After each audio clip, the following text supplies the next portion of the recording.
তারা বলবে, ও রব্বুল আলামিন, আপনি আমাদেরকে আমলনামা দিয়েছেন, ওয়াল্লাহি রাব্বিনা মা কুননা মুশরিকিন। ও রব্বুল আলামিন, আপনি আমাদেরকে যে আমলনামা দিয়েছেন, এই আমলনামার মধ্যে দেখতে পাই একটা শিরিকের গুনাহ।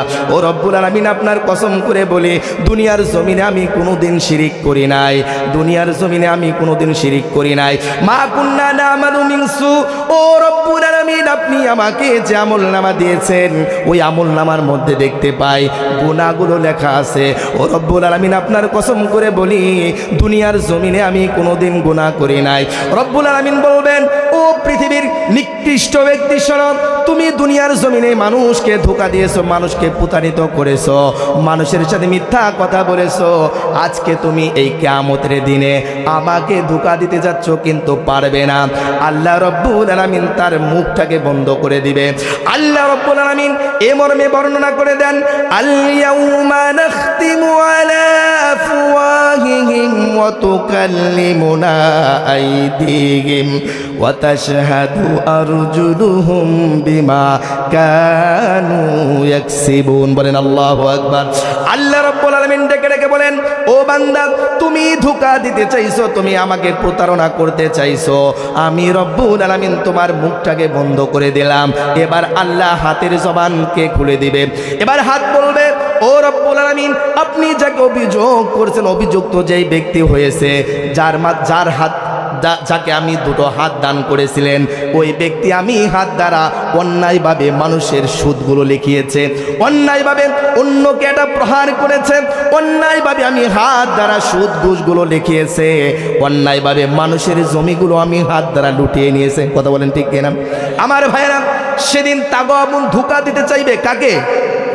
আল্লাহকে।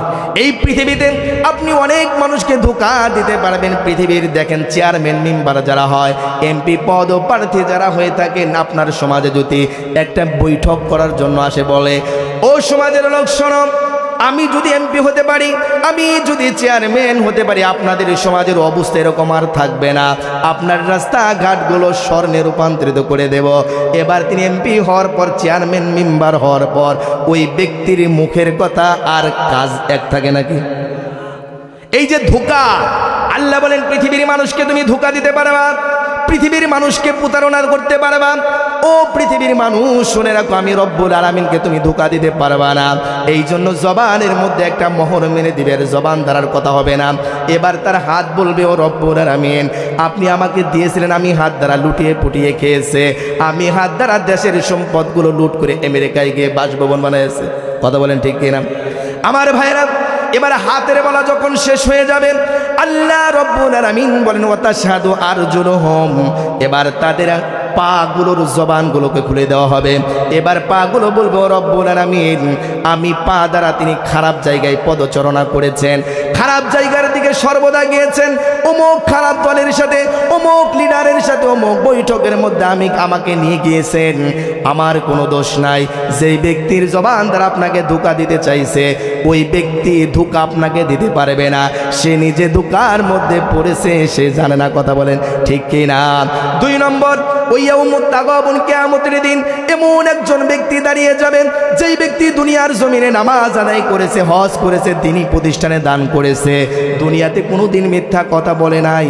এবার ওই ব্যক্তির সামনে যখন আমল নামা দেওয়া হবে, তিনি বলবেন, ও রব্বুল আলামিন, আপনি যে আমাকে আমল নামা দিয়েছেন, এই আমল নামার মধ্যে কোনো লেখা আমি দেখতে পাচ্ছি না। ও রব্বুল আলামিন, দুনিয়ার জমিনে আমি নামাজি ছিলাম, দুনিয়ার জমিনে আমি হজ করেছি, দুনিয়ার জমিনে আমি মানুষের সাথে কখনো খারাপ আচরণ করি নাই। আল্লাহ রব্বুল আলামিন বলবেন, ও ব্যক্তি, তুমি দুনিয়ার জমিনে নামাজ পড়েছো ঠিক আছে, দুনিয়ার জমিনে হজ করেছো ঠিক আছে, সব কিছু ঠিক থাকা সত্ত্বেও তোমার মধ্যে একটা গুনাহ ছিল, সেই গুনাহটা হলো শিরক। সেই গুনাহটা কি? কথা বলে না। সেই গুনাহটা কি? শিরক মানে আল্লাহর সাথে কাউকে অংশীদার করা। কথা বলেন ঠিক কিনা?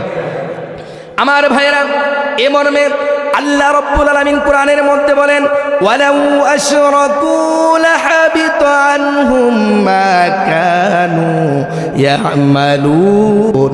আল্লাহ। আমার ভাইয়েরা, আল্লাহ রব্বুল আলামিন বলবেন, ও পৃথিবীর মানুষ, তুমি তুমি নামাজ পড়েছো, হজ করেছো, যাকাত আদায় করেছো, সব কিছু ঠিক আছে, তবে তোমার মধ্যে একটা গুনাহ ছিল, সেটা হলো শিরকিয়তের গুনাহ। কেননা তুমি যখন শিরকের গুনাহ করেছো, আমি রব্বুল আলামিন বলে দিলাম তোমার সমস্ত আমল নামাগুলো বিনষ্ট হয়েছে। এক নম্বর, তুমি শিরিক করেছো। তুমি নামাজের মধ্যে আমার কাছে বলেছো, ও রব্বুল আলামিন, আমি শুধুমাত্র তোমার ইবাদত বন্দেগী করি, তোমার কাছে সাহায্য প্রার্থনা করি। আবার যখন তোমার সন্তান হয় না, তুমি আমার কাছে না চেয়ে মাজারে গিয়ে বাবার কাছে সন্তান চেয়েছো। কথা বলেন ঠিক কিনা?